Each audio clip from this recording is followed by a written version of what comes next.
Greetings from EPG Pathshala. I am going to talk about IP security. We all use internet and network every day. What is the need of IP security, how it is being achieved, and what type of packet is formed, that would be discussed in this module. So first is, what is the need for IP level security?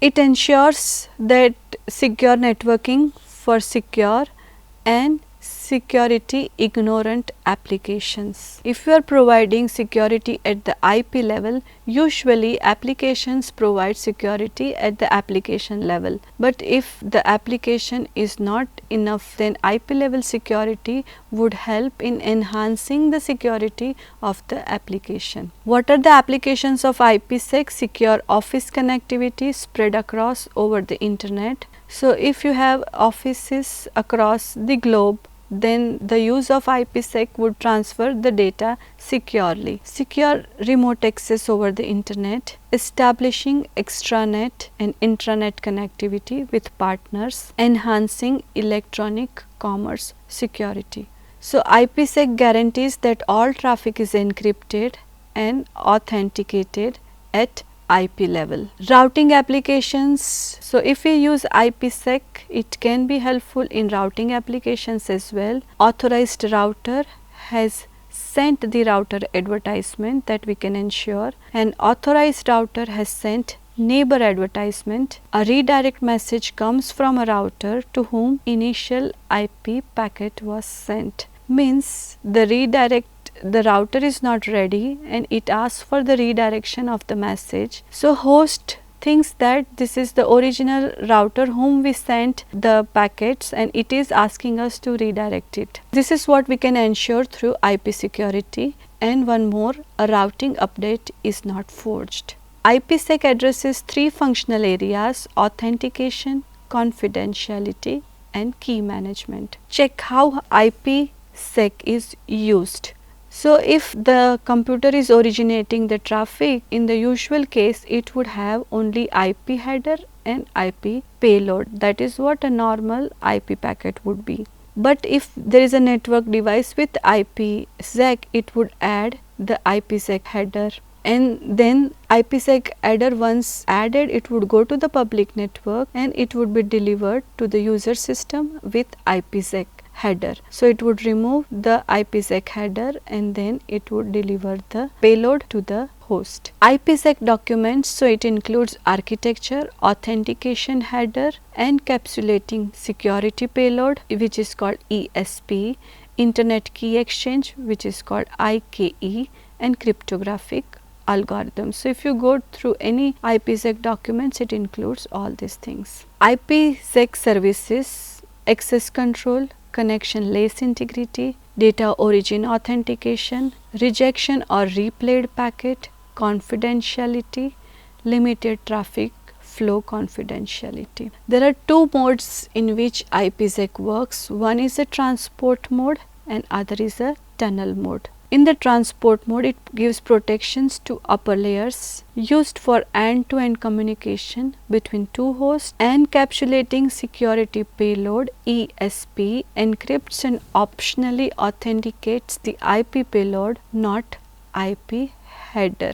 So it would just protect the IP payload. Authentic header authenticates the IP payload and selected portion of the IP header. So we have seen in the original IP packet, it is IP header and IP payload. So if you are using ESP, that is encapsulating security payload, it would encrypt IP payload and authenticate IP payload. If you are using authentication header, it would authenticate IP payload and some part of the selected portion of the IP header.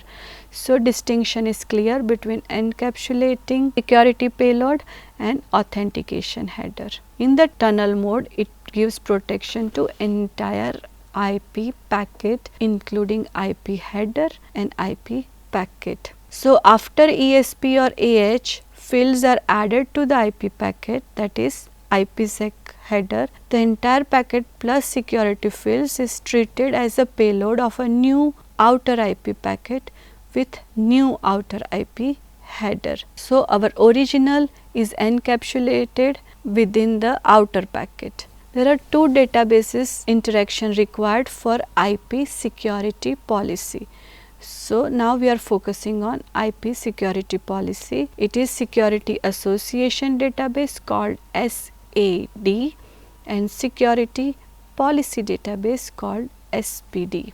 Security associations, it is used for authentication and confidentiality. Security association, as its name suggests, it's a one-way logical connection that puts security services to the traffic carried. For two-way secure exchange, two security connections are required. Security association identified by three parameters. The first is Security Parameter Index SPI, IP destination address and security protocol identifier.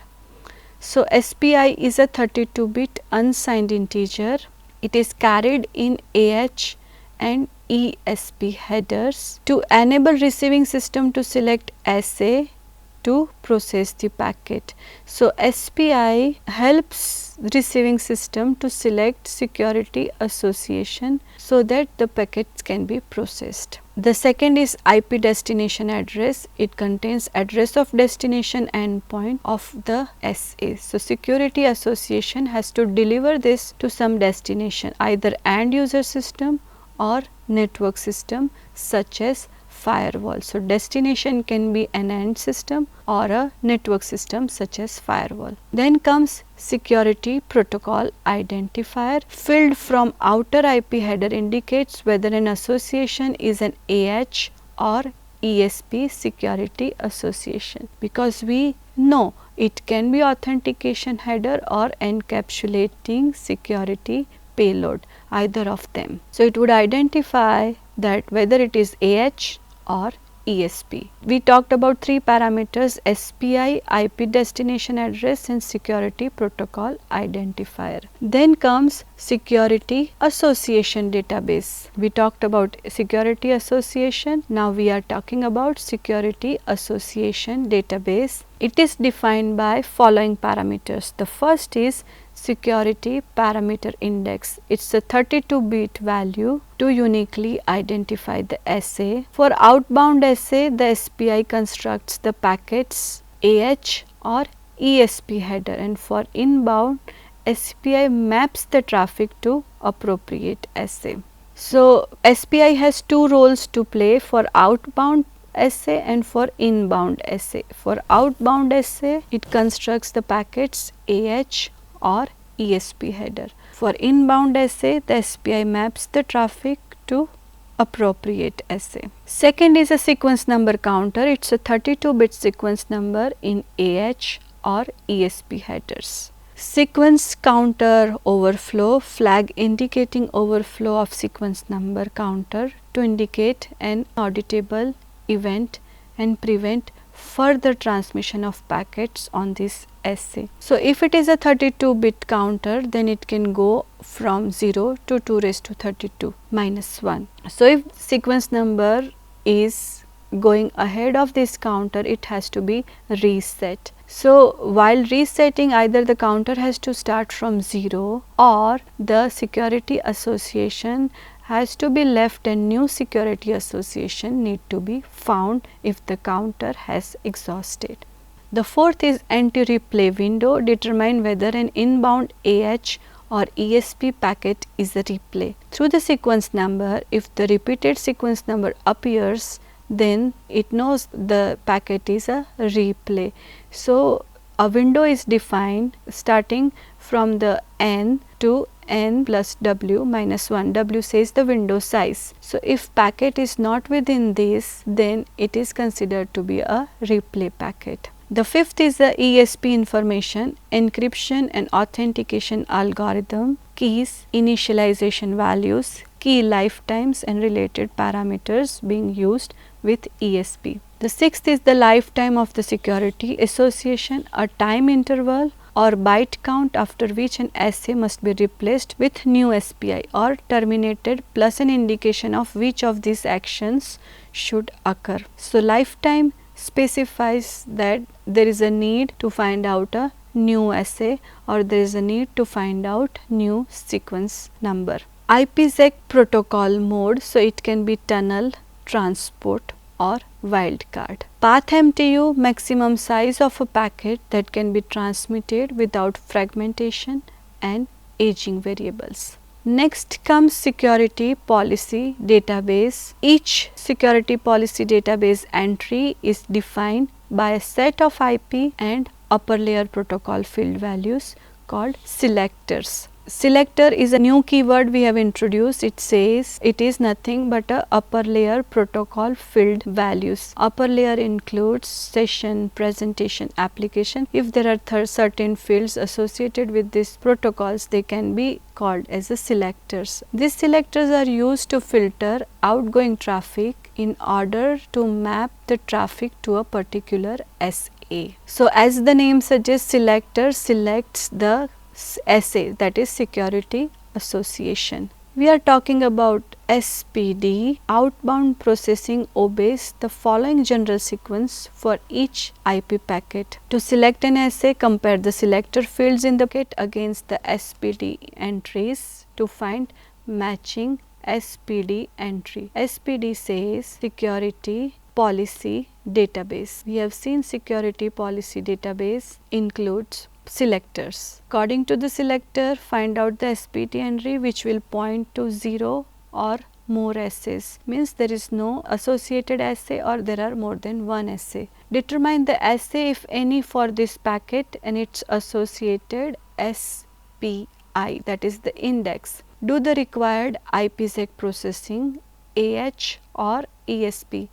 AH authentication header and ESP is only for the payload. Look for the remote IP address, local IP address, next layer protocol, name, local and remote ports. Now ESP, if we go into the detail, it contains following fields: security parameter index of 32 bits, sequence number of 32 bits, payload data. If you are confused with the payload term, it says the data which is going in the packet, it is called payload. It can be variable. So transport level segment, transport mode or IP packet, that is tunnel mode, protected by encryption. So payload data can be treated at two levels: transport level or tunnel mode. Padding is done 0 to 255, pad length 8 bits. We have seen many algorithms, encryption algorithms, where padding is needed to get a certain bit